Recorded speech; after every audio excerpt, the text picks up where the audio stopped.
Niku jauh nggih Mas. Jauh. Karena tadi ajarannya Sunan Bonang dengan memakai tenaga dalam juga. Nah, nggih kan waktu niku kan dereng enten tawah. Dereng tua. Dan malah saniki tawah mboten angsal. Nah, kalau masalah tua itu sah-sah aja ya.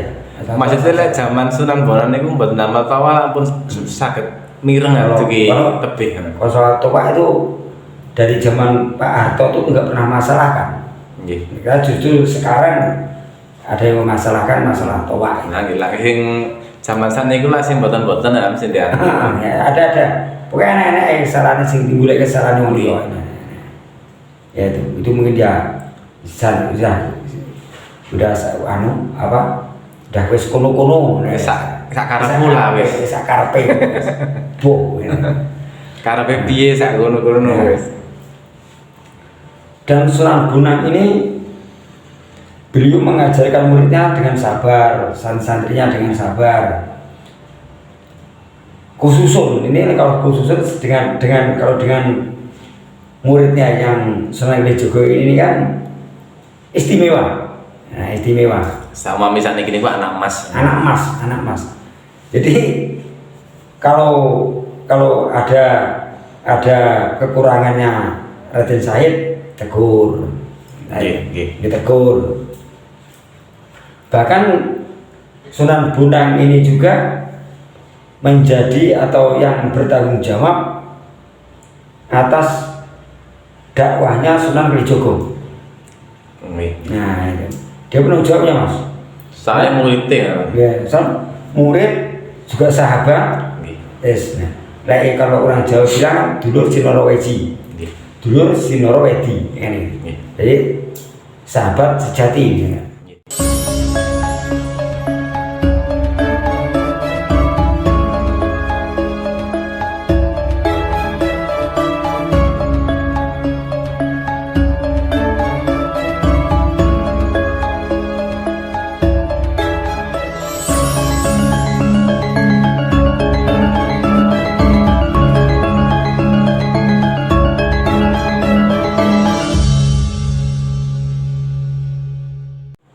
Assalamualaikum warahmatullahi wabarakatuh, Pak Imam. Waalaikumsalam warahmatullahi wabarakatuh. Nggih. Niki ajeng napa tilas para wali nggih, Pak Imam. Nggih. Kata sing dereng sumerep, rencang-rencang apa derek-derek sekar media sing ajenge kepingin sumerep ditanipun Sunan Bonang niki napa, Pak Imam? Nggih. Ya, assalamualaikum warahmatullahi wabarakatuh. Waalaikumsalam warahmatullahi wabarakatuh. Bismillahirrahmanirrahim. Alhamdulillahirabbil alamin. Wa bihi nasta'inu wa ala umuri dunya waddin. La haula wala quwata illa billahil aliyil azim. Amma ba'd. Rabbi shrah li sadri wa yassir li amri wahlul 'uqdatam min lisani yafqahu qawli. Selamat malam dan selamat siang, selamat sore, dan selamat pagi kepada seluruh penggemar YouTube dimanapun Anda berada. Dan saya ucapkan selamat menjalankan ibadah puasa untuk sedulur-sedulur muslim semuanya. Nah, jangan lupa like dan subscribe-nya untuk Sekar Media.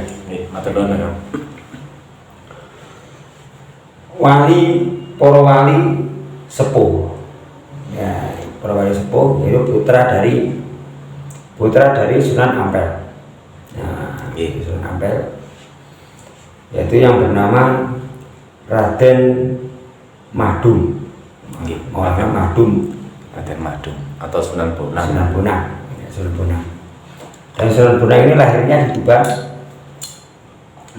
Lahir di Tuban, Riau, dan diberi tanah di Surabaya oleh Prabu Brawijaya, dan tepatnya di daerah di Bonang, Tuban. Beliau berguru kepada ayahnya di pondok pesantren milik ayahnya bersama-sama dengan Raden Patah dan Sunan Giri. Nggih. Dan beliau ini menyebarkan Islam dengan cara-cara mungkin yang justru lebih diminati di masyarakat waktu itu, karena dengan syair-syair sastra, dengan gamelan gitu. Ini Sunan Bonang. Sunan Bonang ini justru menciptakan gending-gending Jawa. Nggih. Nah, gending-gending Jawa seperti Pucung, Denang Bulo, Bijil, dan Asmorodono. Itu ciptaan beliau yang untuk memikat para masyarakat mungkin yang awam, Masyarakat Jawa. khususnya orang-orang Jawa ini, masyarakat Jawa Timur khususnya. Dan kalau langsung dengan menggunakan metode kayak orang Arab kan sulit masuknya, Mas. Karena orang Jawa ini kan Boten ngerti ya. Boten ngerti. Siji ngoten kan sebelumnya kan udah dikuasai oleh Hindu dan Buddha. Nah, itu. Sehingga para wali ini menyebarkan dengan cara-cara mereka sendiri. Dengan keluasan yang bagian. Nah, itu. Dan untuk Sunan Bonang menggunakan alat musik sesuai dengan namanya. Yaitu dengan alat musik bonang. Bonang. Dan untuk menyenangkan para santri-santrinya, untuk menyenangkan para masyarakat. Dan kalau setiap hari atau hari itu mengumpulkan masyarakat ke pondok pesantrennya, diajak nembang bareng-bareng. Nembang. Boten ngaji nembang. Nembang, tapi aneh ngaji juga kan, ngajinya tasawuf. Ngajinya tasawuf. Nah, nanti kalau ada dihubung-hubungkan, nanti tasawufnya ini juga nyambung pada Seti Jenat itu nyambung. Tapi cuma karena ada yang merusak acaranya itu, merusak ajaran itu, sehingga kayak Seti Jenat fitnah. Dan Sunan Bonang hari demi hari dan harinya dihabiskan waktunya untuk dakwah Islam. Nah, ini perintah dari ayahnya, Duki Sunan Ampel. Dan mengikuti jejak orang tuanya. Terus tiang-tiang masyarakat ngelumpuk ning wau nembang boten krasa. Nembang boten krasa, tapi terus kaya ngaji malian. Nggih. Maksudnya syair ini syair Jawa. Syair Jawa, tapi ada makna yang tertentu. Nanti yang enggak tahu, orang kan bertanya. Nah, itu bertanya. Ini maksudnya Pak Kiai. Kan waktu itu orang-orang desa, orang-orang setempat masih awam. Memanggil Sunan enggak Sunan gitu. Pak Kiai. Kiai. Dan para wali atau Sunan Bonang ini juga mendirikan atau mengadakan olahraga, yaitu silat, Mas. Silat. Dan terutama ada ajaran beliau yang untuk menjaga diri, yaitu ajaran itu seni tenaga dalam. Nah, sampai sekarang yang terkenal namanya Ikatan Sujud Tenaga Dalam Indonesia. Terus niku mulai zaman Sunan Bonang pun enten nggih. Penonton. Jadi yang mendirikan beliau. Nah, itu. Dan beliau ini mungkin ke penjuru wilayah, khususnya di Jawa, berkeliling untuk mengajarkan agama-agama Islam ini untuk masuk Islam dan untuk masuk surga semua. Sehingga di tempat-tempat beliau istirahat dibuatkan pondok untuk sembahyang. Nanti panggilnya lewat adzan. Nanti orang waktu adzan orang datang. Itu orang itu lagi apa? Diajak ngobrol-ngobrol. Ayo Pak D, ayo Pak Le, monggo sampai ikuti pulau. Ya. Terus waktu tiang mandek kan tambah langgar. Langgar, istirahat tambah surau. Surau, kira zaman biyen surau iki, senes langgar. Ya, surau. Tapi kecil-kecil, nah itu tinggalan. Dan yang terkenal sampai sekarang kita yang dipakai para jamaah, khususnya jamaah sholat ini kepada muadzin khususnya, yang dipakai sekarang yaitu pujian. Pujian yang terkenal itu Tombo Ati. Nah, Tombo Ati ini ada buatan atau ciptaan Sunan Bonang. Tombo Ati biasa kita. Niku syair napa ancene enten surat kan? Itu memang syair Mas, syair. Dulu memang untuk menghibur masyarakat. Itu menghibur masyarakat itu ya nembang itu kan dulu ada musiknya. Nggih gamelan niku nggih. Nggih gamelan. Dan lambat laun semakin luas Tombo Ati ini.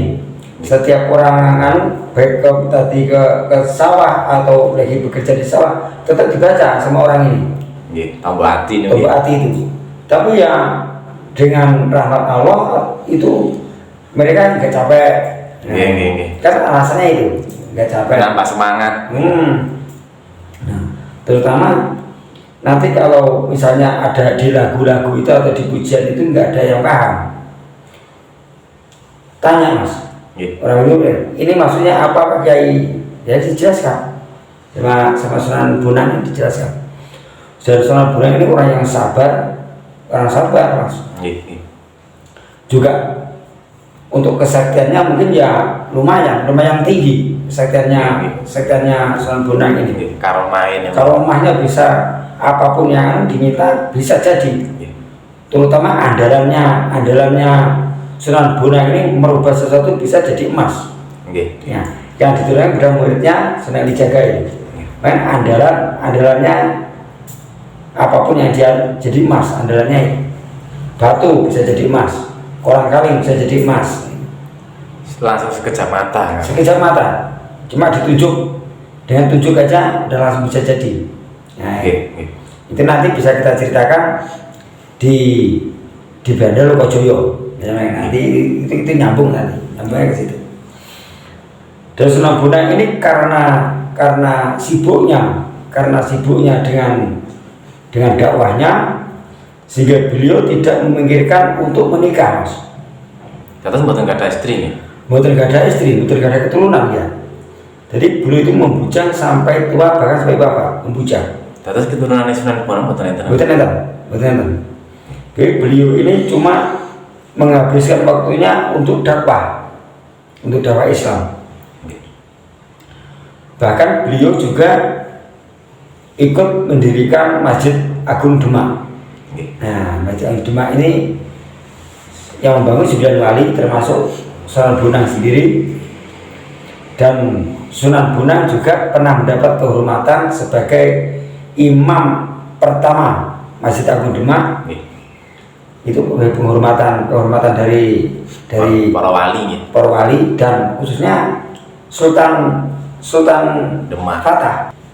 Dan Sultan Fatah atau Raden Fatah ini juga masih saudara seperguruan kali Sunan Bonang. Sunan Bonang sama-sama berguru ke ayahnya Sunan Ampel. Sunan Ampel. Selain Raden Fatah juga ada Sunan Giri atau Sunan Derajat. Sunan itu. Sunan Giri, Raden Kosim. Beliau berguru kepada ayahnya Sunan Bonang.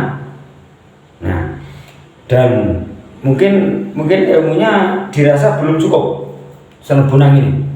Kalau untuk menimba ilmu di tempat ayahnya sepertinya belum cukup. Saya kira harus mencari orang lain lagi, guru lain lagi. Nah, mencarilah, dapatlah ketemu sama Maulana Ishaq. Syekh Maulana Ishaq itu ketemu. Syekh Maulana Ishaq ini juga orang tua atau ayahnya Sunan Giri atau Raden Paku. Nah, akhirnya beliau juga diajari ilmu beliau, tapi diikuti terus Mas. diikuti terus kemana pun beliau pergi, tetap diikuti. Bahkan saya menyeberang lautan ke Samudra Pasai. Nah, Samudra Pasai diikuti terus tanpa menaiki kendaraan, tidak menaiki perahu, berjalan di atas air. Terus menyeberang samudra itu buat ngambil perahu tanpa menggunakan perahu, sebenarnya kelamaan, kesupen. Kesupen, jari ini kayak saya kayak 10 hari. Nah, hanya beliau mengikuti Syekh Maulana Ishaq sampai ke Samudra Pasai, diikuti terus juga sambil berguru, dan dirasa ilmunya cukup, sudah cukup. Beliau kembali ke Jawa, kembali ke Tuban lagi. Nah, dan setelah kembali ke Tuban, Sunan Bonang ini terus menyebarkan Islamnya. Nah, metode yang disampaikan kali Sunan Bonang ini apa? Metodenya kayak Sunan Bonang ini cara menerangkan masyarakat ini lewat suluknya, Mas. Kalau Sunan Bonang ini sudah melantunkan gending atau suluk, masyarakat ini datang berbondong-bondong dari jauh, yang seakan-akan yang capek ya kerja di ladang atau di sawah, mendengar suaranya Sunan Bonang capeknya hilang, justru mencari suara tadi. Ini ku jauh nih, Mas. Jauh karena tadi ajarannya Sunan Bonang dengan memakai tenaga dalam juga. Nah, kan waktu niku kan dari ngeten toa. Dari toa. Dan malasan niki toa mboten angsa. Nah. Kalau masalah tua itu sah-sah aja ya.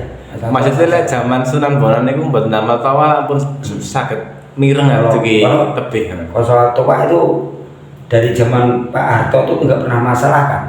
Nggih. Ya justru sekarang ada yang memasalahkan masalah tua. Nah, sing zaman saniki lah sing boten-boten ya mesti dia. Ada. Pokoknya enak-enak kesalahan sing timbul kesalahan wong liya. Ya itu mungkin dia udah wis kono-kono sak karepmu lah wis. Sak karepe. Boh. Karepe piye sak kono-kono wis. Dan Sunan Bonang ini beliau mengajarkan muridnya dengan sabar, santrinya dengan sabar. Khususun ini kalau khususun dengan muridnya yang Sunan Kalijogo ini kan istimewa. Nah, istimewa. Sama misalnya gini Pak, anak mas. Jadi kalau ada kekurangannya Raden Said, tegur. Ditegur. Bahkan Sunan Bonang ini juga menjadi atau yang bertanggung jawab atas dakwahnya Sunan Kalijogo. Nah, itu dia penanggung jawabnya, Mas. Saya muridnya. Ya, murid juga sahabat. Yes. Nah, kalau orang Jawa bilang dulur Sinoroweji. Dulur Sinoroweji ini.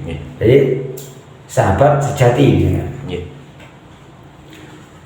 Dan beliau ini juga orangnya pemurah. Juga kadang kalau ada orang yang kekurangan dibantu, Mas. Kali Sunan Bonang dibantu. Beliau kan juga masih keluarga orang kaya. Mungkin pangeran emang. Keponakan dari Raja Brawijaya. Jadi kalau beliau ini sering membantu para masyarakat yang mungkin yang miskin, itu masih dibantu sama beliau.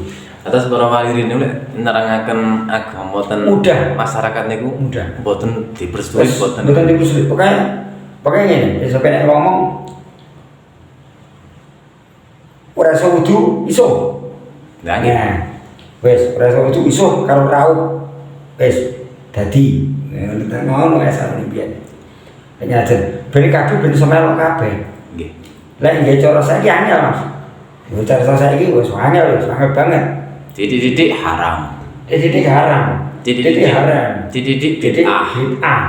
Didik haram, bid'ah. Ya sih. Lah sisane iki ngoten memang. Ya sih bid'ah. Nyekel kembang bid'ah, sire lah ngoten nggih. Nah, ini kalau Kalau pas waktunya nanti pas kita penjelasan ke Sunan Kalijogo baru kita bisa membahas masalah kembang, Nggih. dupa, minyak. Menyang. Nah, itu nanti bisa kita.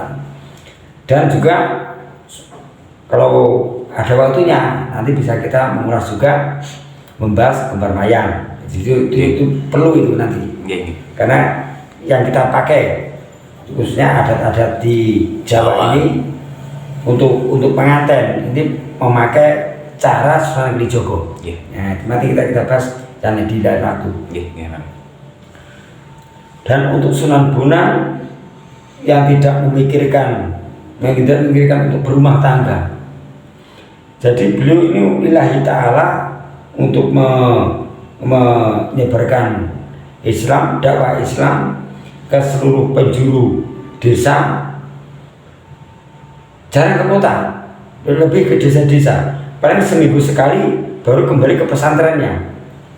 Katanya waktu zaman niku para wali niku dakwah niku mboten bayaran ya. Mboten bayaran, malah bahkan membantu, memberi di beliau. Nah itu. Contohnya aja seperti bapaknya, ayahnya Sunan Bonang. Sunan Ampel. Sunan Ampel itu dakwahnya hanya membagi-bagi kipas. Dan terutama bapaknya itu yang paling tersohor Mas, yang paling terkenal dakwahnya yaitu Moh Limo. Niku sinten? Sunan Ampel. Sunan Ampel itu ajarannya Moh Limo. Moh Limo. Orang kadang menyebutnya kan salah. Moh Limo. Ya, Moh Limo orangnya. Tapi kalau sebetulnya bukan Moh Limo, tapi Moh Limo. Moh Limo itu moh madat, moh mendem, moh main, moh medok, sencuri, moh maling, moh maling, di moh limo. Jadi cara-cara wali berbeda-beda, tapi tetap tujuannya tetap mendekatkan diri kepada masyarakat supaya ajaran-ajarannya tetap diterima. Sakit masuk nanti. Sakit masuk. Walaupun beliau ini datangnya pertama dengan berdagang. Caranya dengan berdagang. Tapi beliau ini kalau orang Islam ini semuanya kalau berdagang kan pasti ada bismillahnya. Nah di situ mungkin orang tertarik di situ. Mau bekerja juga pakai bismillah, berdoa dulu, pertama begitu. Tapi enggak juga pernah bercrash dengan agama lain. Kata Hindu, Buddha. Enggak pernah crash, karena saling menghormati Mas. Tidak menghina, tapi justru saling menghormati. Makanya tidak pernah crash sama agama-agama Hindu dan Buddha. Jadi Islam ini tetap berjalan bersama-sama.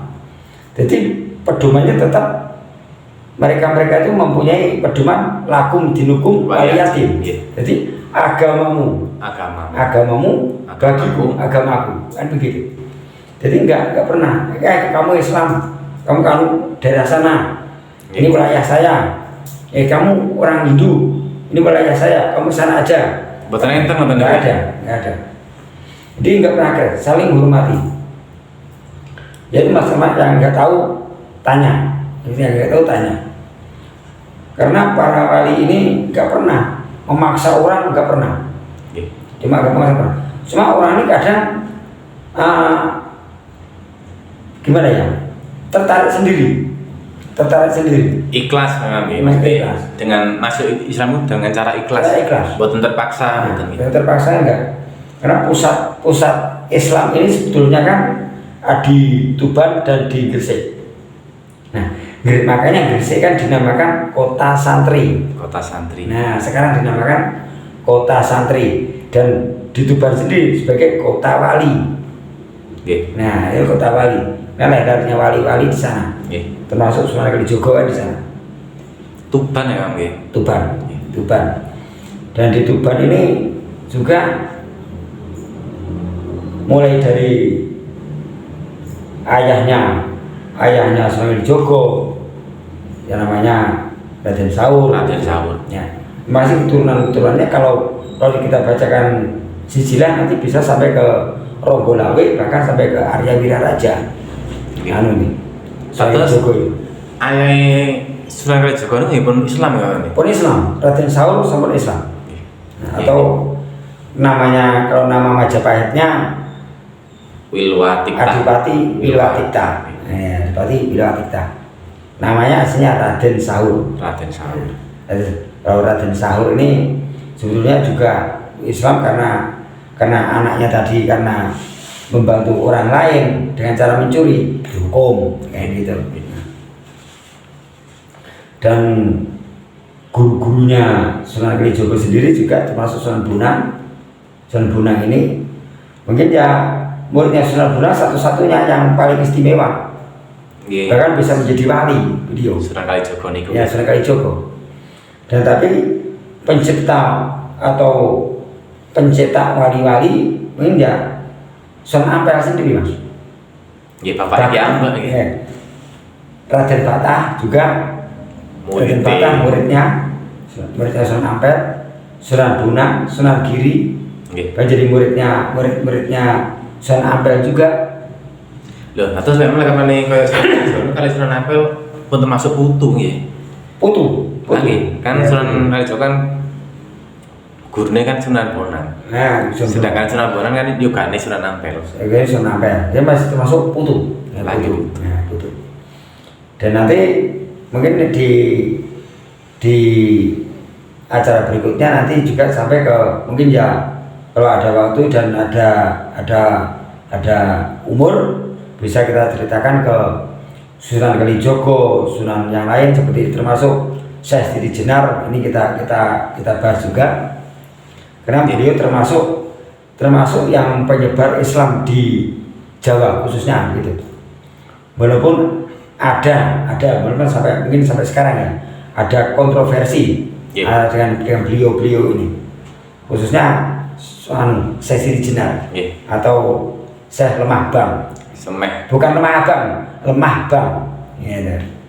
Nah, karena ya saya menyebut Syekh Lemah Abang, ya Lemah Bang. Gitu.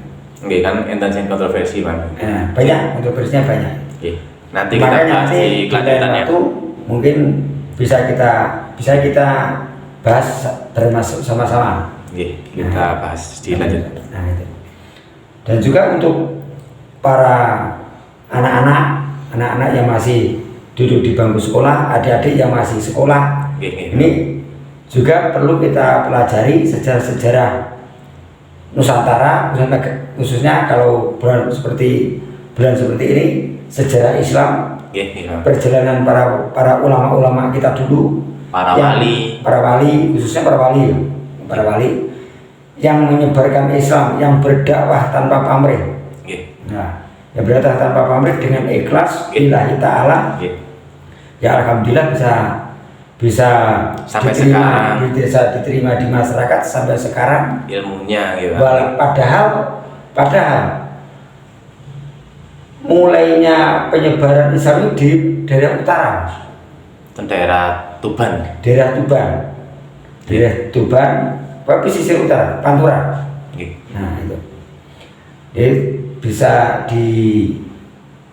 bisa dipahami dan bisa diterima untuk masyarakat waktu itu. Walaupun ajarannya dengan cara lain para wali ini. Untuk adik-adik dan anak-anak semua mungkin ya seperti itu caranya para wali sesepuh kita dulu. Cara mengajarkan atau menyebarkan Islam di Indonesia, khususnya di Jawa. Di Jawa. Tanpa pamrih. Beliau dengan ikhlas. Mboten dibayaran kami. Tanpa bayaran. Beliau di sini udah ikhlas. Bahkan beliau kalau ada yang kesusahan dibantu. Lagi, cara kasarnya saniki lek disangoni ngoten kan. Disangoni. Nek mboten disangoni mboten dugi lah ngoten. Tapi kalau dulu malah kadang kalau ada yang petani panen gitu ya. Udah tahu tempatnya Pak Kiai Bonang rumahnya di sana, kalian diantar jagung, ya dikasih jagung, kalian dikasih ya kalau panen kacang ya panen kacang sayur, disukani hasil panen, dikasih.